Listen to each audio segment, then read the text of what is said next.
All right, so my name is Nikki Mulhausen. That's Mulhlausen, and I'm a public information officer with the St. Paul Police Department. Today we're going to be discussing a double homicide that occurred on our city's North End neighborhood earlier this morning. At approximately 4:20, officers were called to the 400 block of Front Avenue after multiple reports of shots fired. Once officers arrived at that scene, they located an adult male who had suffered multiple gunshot wounds to his torso. Officers began rendering life-saving efforts. Unfortunately, he was pronounced deceased at that scene a short time later. A second gunshot wound victim was arrived at a St. Paul fire station just a short distance away. He was taken to Regents Hospital, where he also unfortunately was pronounced deceased a short time later. Right now, our homicide investigators are actively working to try to identify the motive and causes leading up to this shooting.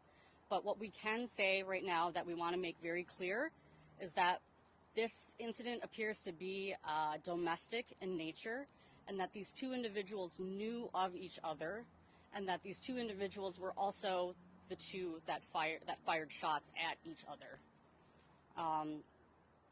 The Ramsey County Medical Examiner's Office will be the ones to positively identify and determine an exact cause of death in this incident.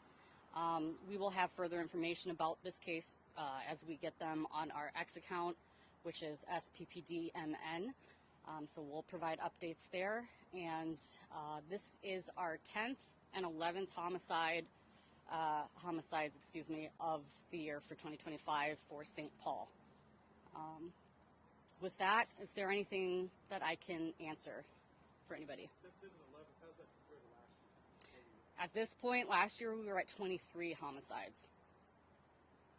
Any details on where the shooting took place? If it was in a house or outside? The suspect that the victim that officers located when they arrived on scene was lying in the street. Were they partners? Were they friends, cousins? We're trying to determine exactly their relationship, but what we do know from witnesses so far is that these two men knew each other in some way, shape, or form.